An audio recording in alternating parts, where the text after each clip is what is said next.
देखो ये 3 and 5 volt का रेगुलेटर है, डुअल फेज रेगुलेटर।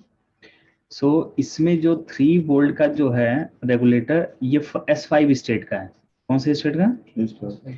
और 5 वोल्ट का जो रेगुलेटर है वो S3 स्टेट का रेगुलेटर है। यानी कि इसमें अब इधर की तरफ जो है ये लिखा हुआ है, देखो यहाँ से आउटपुट लिख के आ रहा है PP5V S3 रेगुलेटर, ठीक है। तो 5 वोल्ट S3 लेवल का है, और ये है 5 वोल्ट S5 S4 S3। यहाँ पे 5 volt as a peripheral power इस्तेमाल किया गया, इसका मदरबोर्ड पावर के रूप में इस्तेमाल नहीं किया गया। यानी 5 वोल्ट की कॉइल की पावर बने या ना बने, बोर्ड ट्रिगर होना चाहिए, क्योंकि ये 5 वोल्ट फैन चलाने के लिए, हार्ड ड्राइव चलाने के लिए, यूएसबी चलाने के लिए, डीवीडी ड्राइव चलाने के लिए, उन सारे डिवाइसेस को चलाने के लिए एक्सटर्नल पेरिफेरल्स, ठीक है। तो इसलिए ये S3 स्टेट में, इसके बाद S0 स्टेट में हो सकता है इसका इस्तेमाल किया हो, लेकिन क्या पहला स्टेट होता है S5, फिर S4, फिर S3, फिर S0, ठीक है। तो लास्ट में इस्तेमाल किया, इसीलिए देखो आप जनरली कोई भी वीडियो देखते हैं मैकबुक में, जब ही फैन स्पिन हो जाता है तो ऑलमोस्ट ये अंडरस्टैंड कर लेते हैं, अंडरस्टूड हो जाता है कि नहीं बोर्ड ऑन हो गया, डिस्प्ले भी आ ही जाएगा। डेड पावर में जब भी फैन स्पिन होता है अपने, हाँ, तो ये होता है कि नहीं फैन स्पिन हो गया, it means that board is in a working condition, ठीक है। तो इसी से 5 वोल्ट S3 है, इसको 5 वोल्ट S0 में कन्वर्ट किया जाएगा और फैन पे दे दिया जाता है। अभी हम लोग इसको समझेंगे, ये डुअल फेज रेगुलेटर, और कोई भी रेगुलेटर मेन रूप से कंट्रोल किससे किया जाता है, उसकी इनेबल सिग्नल कहाँ से आती है? आईओ से, जी, एसएमसी से। ये इनेबल बाय एसएमसी, इनेबल, इसको भी कंट्रोल एसएमसी ही करेगा, ठीक है। अब इस 3 एंड 5 वोल्ट का डुअल फेज रेगुलेटर है, तो यहाँ पे एलडीओ वोल्टेज भी है और साथ के साथ रेगुलेटेड वोल्टेज भी है। रेगुलेटेड वोल्टेज क्या होता है? ये एज ए वोल्टेज को फिल्टर, जो अगर इनपुट सप्लाई आप दे रहे हैं उसको फिल्टर करके एक फ्रीक्वेंसी करंट में पहले कन्वर्ट किया जाएगा, फिर उससे स्मूथ करंट हम रिसीव करते हैं, ठीक है। फिक्स वोल्टेज की आउटपुट होती है और फिक्स करंट के साथ आउटपुट फिक्स होगी, वोल्टेज हो सकता है कम ज्यादा हो सके, लेकिन वोल्टेज आउटपुट कभी जो होगा वो चेंज नहीं होगा। 3.3 मींस 3.3 वोल्ट ही होगा, 5 वोल्ट मींस 5 वोल्ट ही आउट करेगा, एग्जैक्टली फीडबैक डिपेंडेंट होता है, ठीक है। अब ये 3 एंड 5 वोल्ट का डुअल फेज रेगुलेटर है, इसमें 2 टाइप्स की आउटपुट होगी, एक एलडीओ और एक रेगुलेटेड। एलडीओ में हमने बताया था कि जैसे हमारे पास आप 2 लोग रहते हैं नीचे मान लो, और आपने बोला कि सर मुझे 1 लीटर पानी दो, तो हमारे छत के ऊपर टैंक 1000 लीटर की है और उसकी टैप हमारे वॉशरूम में, किचन में, सब जगह लगा हुआ। अब आपने 1 लीटर पानी मांगा तो हमने तुरंत टैप ओपन किया और 1000 में से 1 लीटर डाउन करके आपको दे दिया, राइट। तो पानी की प्रॉपर्टीज चेंज नहीं हुई, ठीक है, उसका फिल्ट्रेशन नहीं हुआ, एक नॉर्मल पानी आपको दे दिया। लेकिन अगर यही क्या होता है, कई बार बोलते हैं कि सर पीने वाला पानी दे दीजिए, क्या दीजिए? पीने वाले पानी को कैसे, वही 1000 लीटर अब हमारे वाटर प्यूरिफायर से होकर के जाता है, वहां 2 से 3 फिल्टर लगे हुए हैं, यूवी, आरओ, वो सारी चीजें होती हैं, टीडीएस वैल्यू चेंज हो जाती है, मिनरल्स चेंज हो जाते हैं, है ना। फिर पावर जो वाटर होती है, 1 लीटर आपने बोला पीने वाला पानी, तो उसका क्या हो गया, क्वालिटी पूरा, प्रॉपर्टीज पूरा क्या हो गया, चेंज हो गया। तो जो रेगुलेटेड, जो क्वाइल के बाद पानी मिलेगा या करंट मिलेगा, पानी मतलब करंट, करंट मतलब पानी, यही बताया था हमने बात पहले, है ना। तो यहाँ पे क्वाइल के बाद जो पावर मिलता है, आप ये समझ लो कि फिल्टर करके मिलता है, और डायरेक्ट जो पिन से एलडीओ मिलता है, वो पिन से जो मिलता है वो direct unfiltered, direct linear drop output या लो ड्रॉप आउटपुट, डायरेक्ट सीधे सीधे हायर वोल्टेज को लोअर वोल्टेज में ब्रेक कर दिया जाएगा, ठीक है। रेगुलेटेड पावर में एक्स्ट्रा टॉलरेंसी, मतलब सेम वोल्टेज पे मल्टीपल डिवाइसेस भी लगाएंगे तब भी वो सपोर्ट कर जाएगा, लेकिन एलडीओ पावर में ऐसा नहीं। कहने का मतलब है कि एलडीओ पावर जो होती है उसकी टॉलरेंसी ज्यादा नहीं होती है, रेगुलेटेड पावर की टॉलरेंसी ज्यादा मिलेगी आपको, ठीक है। अब हमने जनरल डुअल फेज रेगुलेटर बताया था, तो इनेबल एलडीओ को डायरेक्ट वोल्टेज डिवाइडर, जो मेन वोल्टेज थी उसी से क्या कर दिया था, डिवाइडर करके बना दिया था। लेकिन आप यहाँ पर देखेंगे ये मैकबुक प्रो का 3 and 5 volt dual phase regulator है, यहाँ पे इनेबल एलडीओ भी आएगी आईओ से। किससे आएगी? हाँ, यानी कि जो भी इनेबल सिग्नल है, चाहे वो एलडीओ है चाहे वो मेन रेगुलेटर की इनेबल सिग्नल है, दोनों ही कहाँ से आएगी? आईओ से, एसएमसी से। यहाँ मैकबुक में आईओ को एसएमसी, ठीक है। तो दोनों ही इनेबल सिग्नल यहाँ पर आएंगे। अब बीच में एक आरसी डिले सर्किट है, मतलब एक कंट्रोलर सर्किट, एसएमसी से एक ही सिग्नल निकलेगा, फिर वो जैसे होता है ना अर्जुन की तरह दो बाणों में, दो में स्प्लिट हो जाएगा। होता था ना पहले हम लोग महाभारत देखते थे, एक एरो चलाया वो आगे जाके दो में स्प्लिट हो गया, फिर थोड़ा और पावरफुल किया तो वो मल्टीपल में स्प्लिट होता था, है ना। श्री कृष्ण लीला हम लोग देखते थे जब छोटे थे। इन द सेम एक इनेबल सिग्नल चला वो दो में, पहले वो इनेबल सिग्नल एलडीओ को इनेबल करेगा और कुछ थोड़े से टाइम, माइक्रो सेकेंड, मिली सेकेंड, जो भी टाइम डिफरेंस होगा वो टाइम, इसीलिए बोलते हैं आरसी टाइम डिले सर्किट। हाँ, टाइम डिले सर्किट, ठीक है। तो टाइमिंग का एक पहले क्या करेगा, रिलीज करेगा इनेबल, और एक इनेबल बाद में, ठीक है। अब ये भी होता है किसी भी आईसी को इनेबल या डिसेबल हाई वोल्टेज देकर भी किया जा सकता है और लो वोल्टेज भी देकर।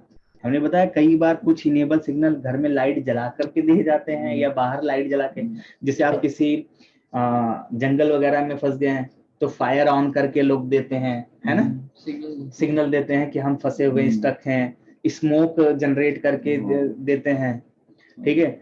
और कई सिग्नल ऐसे हैं। अब हम लोग है कि कई बार है अपने लाइफ में आंखों को बंद कर करके, सीधे आंख बंद करके सिग्नल देते हैं कुछ लोगों को, ठीक है। ओवरऑल मतलब ये है कि सिग्नल्स हैं, कई बार है कि सिग्नल से ये काम स्टार्ट करने का सिग्नल मल्टीपल तरीके से हो सकता है कि नहीं। वैसे यहाँ पर रेगुलेटर को हाई वोल्टेज दे करके भी इनेबल किया जा सकता है और जरूरत होगी तो लो वोल्टेज दे करके इनेबल किया जा सकता है, ठीक है। सो उसी तरह से वो कॉन्सेप्ट को फॉलो करके देखिए इसमें अब ये कैसे एक्टिव काम कर रहा है, इसको हम लोग देखते हैं। हमने डुअल फेज रेगुलेटर की प्रॉपर नंबरिंग भी कराई है, फिलहाल इसको भी हम लोग लेकर के चलते हैं, इसमें को कैसे कैसे सर्किट काम कर रहा है ये देखते हैं, ठीक है।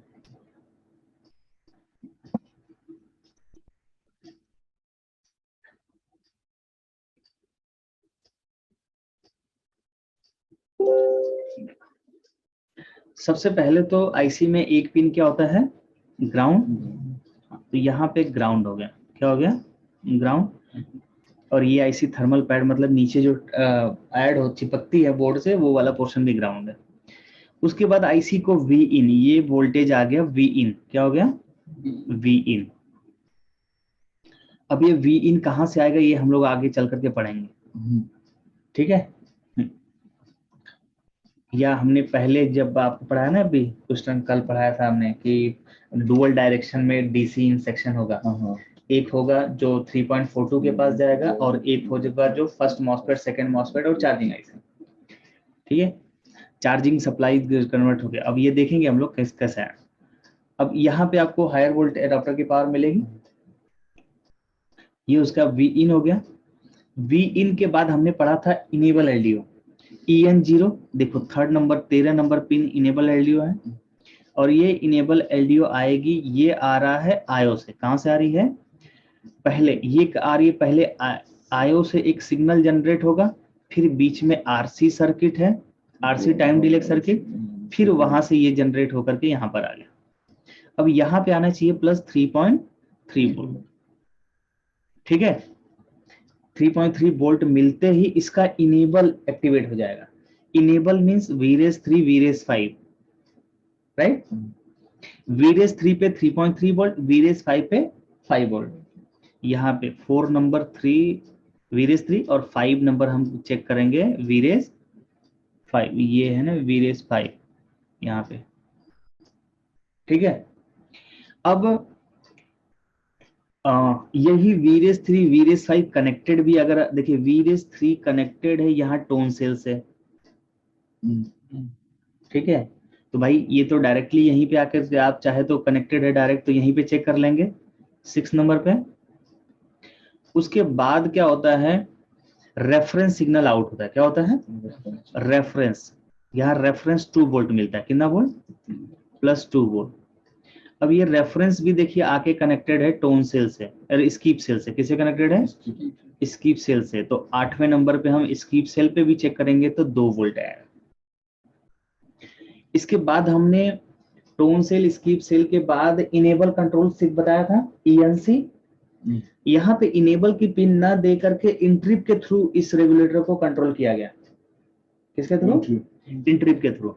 तो इंट्रिप ये 2 जो है, लेकिन यहाँ पे ये S5 है ना, S5 पावर है। S5 पावर तो ये पहले एक्टिवेट होगी। अब ये सेकंड वाला पोर्शन है, तो इंट्रिप 2 पहले काम करेगा। अब ये इंट्रिप 2 के लिए हमने बताया कि अगर एक रजिस्टर लगा होता है, एक सिरा उसका ग्राउंड होता है, दूसरा सिरा आईसी के पिन से कनेक्टेड होता है। अकॉर्डिंग टू रजिस्टर यहाँ 78.7 के है, अंदर 10 माइक्रो एम्पियर का करंट सोर्स कनेक्टेड होता है। तो V बराबर I इंटू आर, V बराबर I इंटू आर से जब कैलकुलेट करेंगे, I यहाँ माइक्रो एम्पियर में है तो यहाँ किलो एम्प में है। इसको जब सॉल्व करेंगे ना, इसको ओम में करना पड़ेगा। किलो ओम को किस में कन्वर्ट करना पड़ेगा? ओम में। ठीक है, माइक्रो एम्पियर को एम्पियर में कन्वर्ट करके जब सॉल्व करेंगे तो 78.7 के जो है उसका वोल्टेज निकल के आएगा 0.78 वोल्ट। कितना आएगा? यह 0.78 वोल्टेज ओके की कंडीशन में होना चाहिए, यानी सेल्फ इनेबल हो जाएगा ये। लेकिन अगर इस वोल्टेज को हम ड्रॉप करा दें, इसको क्या कर दें? ड्रॉप करते ही रेगुलेटर ऑफ मोड में चला जाएगा। अब इसको ऑन या ऑफ, यानी इस वोल्टेज को हाई या लो कंडीशन बनाए रखने के लिए यहाँ पे एक मॉसफेट लगा हुआ है। क्या लगा है? अब देखो, अगर इधर ये ग्राउंड हम शिफ्ट कर दे इस वाली लाइन पे, तब तो ये सारी वोल्टेज ग्राउंड में चली आएगी, यानी कि ये जो 0.78 वोल्ट है ये सारा कहाँ मूव हो जाएगा? ग्राउंड में। ठीक है, अगर ग्राउंड में मूव हो जाएगा तो ये इंटरनल लॉजिक इसका बंद हो जाएगा और आपका ये रेगुलेटर ऑफ मोड में चला जाएगा। तो यानी कि इसको ग्राउंड नहीं भेजना है। ग्राउंड न भेजने के लिए ये मॉसफेट Q7221 जो है ऑफ मोड में होना चाहिए। क्या होना चाहिए? ऑफ मोड में होना चाहिए। ऑफ मोड में बनाए रखने के लिए यहाँ पे ये जो वोल्टेज है ये लो होना चाहिए। क्या होना चाहिए? लो वोल्टेज होना चाहिए, इनेबल। ठीक है, अगर यहाँ पे 0 वोल्ट आएगा, 0 वोल्ट आएगा, नो वोल्टेज, तब तो ये मॉसफेट ऑफ रहेगा, और ये मॉसफेट ऑफ रहेगा तो ये ऑन होगा, वर्किंग में आ जाएगा। क्या हो जाएगा? वर्किंग में आ जाएगा। ठीक है, अब ये भी कहां से आ रहा है? आरसी सर्किट से। ये कहां से आ रहा है? ये लो, ये एसएमसी मतलब आईओ से सिग्नल चला। ठीक है, यहां से चला था +3.3 वोल्ट, लेकिन ये आरसी सर्किट जो है, आरसी, इसने इसको लो में कन्वर्ट किया। किस में कन्वर्ट किया? लो में। और यहाँ पे क्या किया था? हाई में कन्वर्ट किया था। ऊपर में क्या कन्वर्ट किया था? हाई में। नीचे वाले को किस में कन्वर्ट किया था? लो में। अगर इसको लो में कन्वर्ट नहीं कर पाएगा, हाई आएगा तो 3.3 वोल्ट S5 पावर जो है वो जनरेट नहीं हो पाएगी। ठीक है, क्लियर? सो इसका मतलब ये सिग्नल, यहाँ पे ये लो सिग्नल होना चाहिए। ये कितना नंबर आया सीक्वेंस में? 9 नंबर। ये आपका आरसी, यहाँ से हाई सिग्नल मिलेगा, लेकिन फिर यहाँ 9 नंबर पे ये लो होगा, है ना? 9A 9B कर लेते हैं इसको। ठीक है, फिर ये ऑफ मोड में जाएगा 10th नंबर पे, जिससे 11 नंबर पे ये एक्टिवेट हो जाएगा। इंट्रिप क्या हो जाएगा? एक्टिव मोड में हो जाएगा। एक्टिव हाई क्या हो जाएगा? Active high. जब एक्टिव हाई होगा इंट्रिप, तभी रेगुलेटर बूस्ट लाइन अपर गेट पे फ्रीक्वेंसी, लोअर गेट पे फ्रीक्वेंसी, बूस्ट लाइन पे फ्रीक्वेंसी जनरेट होगी, जिससे कॉइल के पास, इस कॉइल के पास फाइनल फ्रीक्वेंसी जनरेट होगी, और फिर ये स्मूथ डीसी में कन्वर्ट होगा। यानी कि अब इसके बाद 11 नंबर हुआ, ये 12 नंबर बूस्ट लाइन का है। पहले ये 12 नंबर अपर पे, 12 नंबर यहाँ पे इस पे चेक करेंगे upper gate frequency, 13 number lower gate frequency, 14 number पे बूस्ट लाइन। ठीक है, उसके बाद ये 15 नंबर हो गया आपका फाइनल फ्रीक्वेंसी, 16 नंबर हो गया ये फाइनल आउटपुट। और इसका फिर यही देखेंगे फीडबैक कनेक्टेड होगा। क्या कनेक्टेड होगा? फीडबैक। यहाँ नीचे से भी देखते हैं इसका फीडबैक कनेक्टेड है यस या नो। ये है, ये फीडबैक ऊपर से ही कनेक्टेड है। इस वाले स्कीमेटिक में देखते हैं, ये है इसका फीडबैक 2, यहाँ से आ गया, ये ऊपर जा रहा है, ऊपर से देखो ये एक रजिस्टर हो गया, ठीक है। दो स्विच है इसमें, वो स्विच नहीं उससे, और ये आउटपुट से कनेक्टेड है यहाँ से रजिस्टर के थ्रू, और यहाँ से एक और कनेक्टेड है वी आउटपुट, सपोर्टिंग आउटपुट। एक रजिस्टर ये, एक रजिस्टर ये, और ये वाला पोर्शन फिर होना चाहिए ग्राउंड से, ये जहाँ से ग्राउंड से कनेक्टेड है। तो ये वोल्टेज डिवाइडर है, ये वाला और ये वाला, ये वाली लाइन ग्राउंड से कनेक्टेड है, ठीक है, ग्राउंड से। और बीच से ही आता है वोल्टेज डिवाइडर, फीडबैक लाइन, ये है इसका फीडबैक लाइन 5 नंबर पिन। और साथ के साथ एक सपोर्टिंग आउटपुट है पिन नंबर 7, ठीक है। BC2 जो लिखता है सपोर्टेड पिन, ऐसे मालूम होता है कि वो सर्किट डायग्राम देख के मालूम होता है? कौन सा पिन? जैसे यहाँ लिखा हुआ है ना VO2, आउटपुट 2। अब देखो आउटपुट 2 हमने बताया था फेज लाइन से जुड़ा होगा, तो इसकी लाइन देखो आ करके कनेक्टेड कहाँ हो रही है? VO2, ये रही लाइन, यहाँ से आ गई यहाँ पे, ये स्विच से होते हुए ये आउटपुट से ही तो जुड़ी है, देखो आउटपुट से ही तो जुड़ी है। नहीं मेरा वो जो हम लोग ये कौन सा लाइन है, वो रिफ्रेश लाइन है ना? कौन सा? ये VO02। VO2, अरे भाई ये वो लाइन है, ये देखो हमने इमेज बनाया है तो ये सीधे सीधे यहाँ से कनेक्टेड है, दिख रहा है। और ये वोल्टेज डिवाइडर बना करके ये फीडबैक लाइन कनेक्टेड है, आपने यही पढ़ा। अब इसमें क्या है, थोड़ा सा रजिस्टर टेढ़ा कर दिया, इन दोनों रजिस्टर को उठा करके यहाँ रख दिया, यहाँ पे रख दिया, ठीक है। ये अपर वाला हो गया, ये ग्राउंड वाला हो गया, RG हो गया, ये RB हो गया। और ये फीडबैक जो ये वाली सपोर्टिंग आउटपुट एक कॉइल के आउटपुट पे जुड़ा है, उसको कैसे जोड़ रहा है देखो, यहां से उठा करके, ये कॉइल से उठा करके ऐसे घुमा करके, ऐसे घुमा करके ऐसे ले आया नीचे, यहाँ कनेक्ट किया। ये चाहता तो यहीं से नीचे से ऐसे खींच करके यहाँ जोड़ सकता था, है ना, लेकिन इमेज ऐसे थोड़ा सा कॉम्प्लिकेटेड हो गया इसका, लेकिन वो जुड़ा ऐसे ही है जैसे आपको पढ़ाया गया, राइट। हाँ, तो अब इसके बाद ये हो गया, इसमें 16 नंबर हो गया इसका क्या, आउटपुट।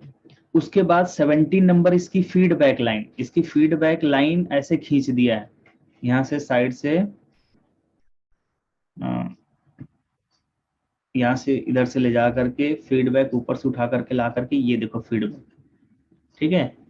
ये हो गया इसका 17 नंबर, और फीडबैक के अकॉर्डिंग से ये सपोर्टिंग आउटपुट हो गया इसका 18 नंबर, ठीक। उसके बाद ये तो ये काम करने लगेगा आपका, ठीक है। ये आपका 3 वोल्ट का रेगुलेटर कंटिन्यूअस हो जाएगा, क्या हो जाएगा, कंटिन्यूअस। अब बात आती है किसकी, 5 वोल्ट के लिए, किसके वोल्ट के लिए, 5 वोल्ट के लिए। 5 वोल्ट के लिए क्या होगा, यहाँ पे लो वोल्टेज आना चाहिए। अब क्या होना चाहिए, लो वोल्टेज।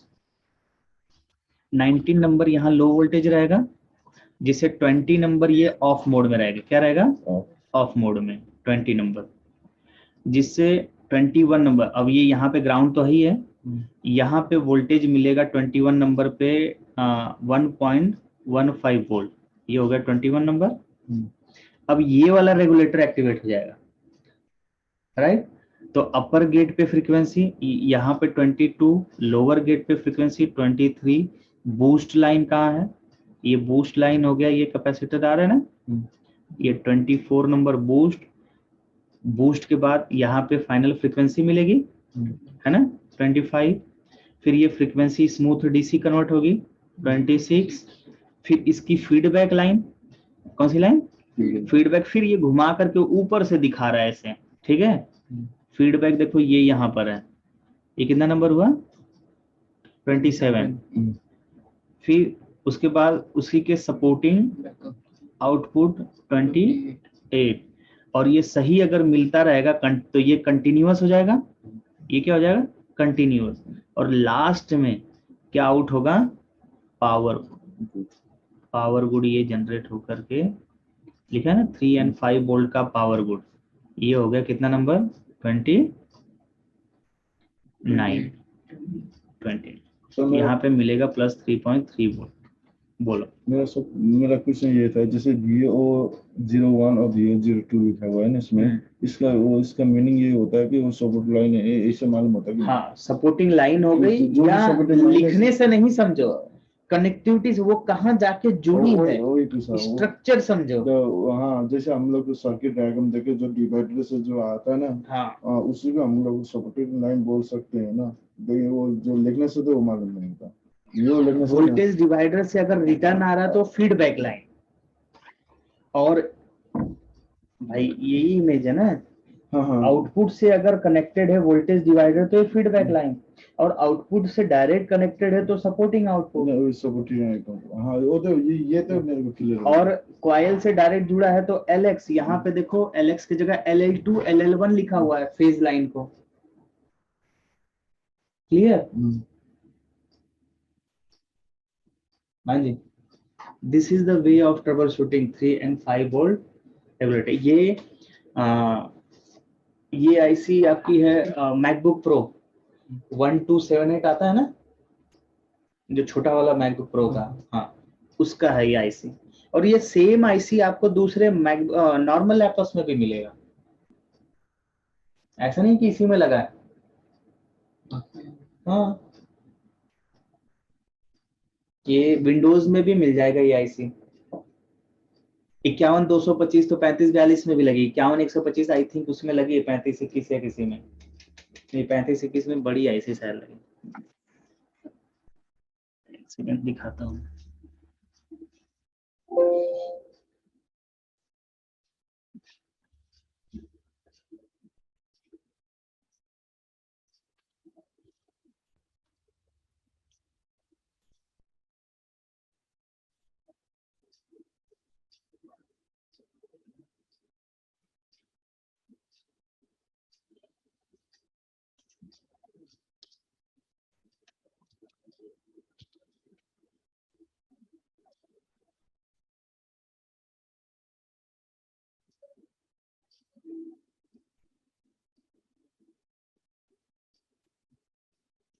इसका नंबर अलग दिया है, लेकिन देखो वही कॉन्सेप्ट है, जैसे इंट्रिप 1 इंट्रिप 2 को ग्राउंड से कंट्रोल करके, दिख रहा है।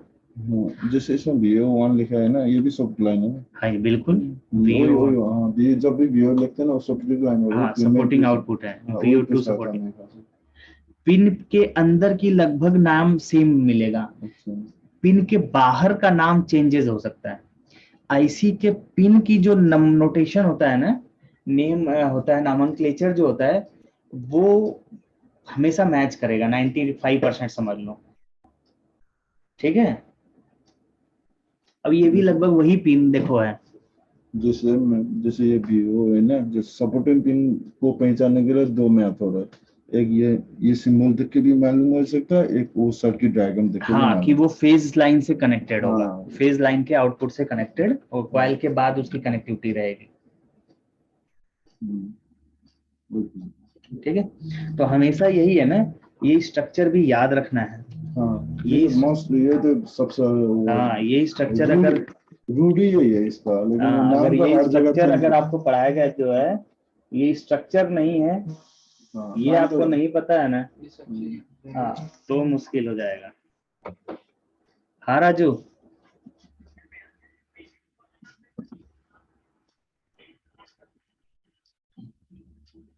अरे कैफे वफे में बनाने वाले होंगे रिज्यूम,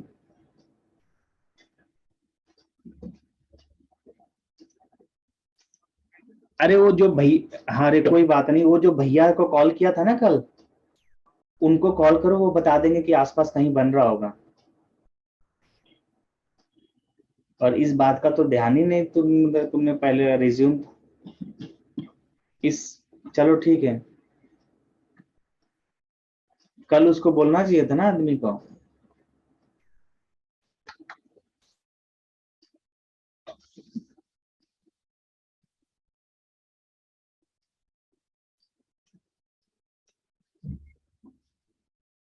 ठीक है, क्लियर। ये तो एकदम सेम वही है, हाँ सर। ये है ना, ये सेम वही है। आईसी आईसी का नंबर अलग है, हाँ लेकिन कॉन्सेप्ट सेम वही है। आप देखो, इसमें भी इंट्रिप 1 इंट्रिप 2 को कंट्रोल किया गया है सिग्नल्स के थ्रू। जैसे ग्राउंड, ये देखिए इंट्रिप 1 इंट्रिप 2 है, आईओ से आने वाले सिग्नल के थ्रू कनेक्ट किया गया है। ठीक है, अगर ये वोल्टेज VL LDO इस पे आएगा तो ये ऑन हो जाएगा, ऑन होकर के ग्राउंड ऊपर भेज देगा, लेकिन इसको रोका जाएगा इस ट्रांजिस्टर की मदद से। ये ट्रांजिस्टर आईओ से जब EC ऑन का सिग्नल, इधर ये गलत सिंबल बना है, इधर आएगा, जब ही EC ऑन का सिग्नल इस पे आएगा, ये ट्रांजिस्टर ऑन हो जाएगा, इधर ग्राउंड शिफ्ट कर देगा। अगर ये ग्राउंड ऊपर शिफ्ट कर देगा तो ये VL वोल्टेज इधर नहीं जा पाएगी, और ये दोनों ही मॉसफेट ऑफ रहेंगे। क्या रहेंगे? ऑफ रहेंगे। तो ये ग्राउंड ऊपर नहीं जाएगा, ऊपर ग्राउंड नहीं जाएगा तो इन दोनों रजिस्टर यहाँ ग्राउंड कनेक्ट नहीं होगा, यानी कि यहाँ पे 1.33 वोल्टेज और यहाँ पे 1.3 वोल्ट मिलेगा, दोनों पे 1.3 वोल्ट मिल जाएगा। ठीक है, एग्जैक्टली वही है।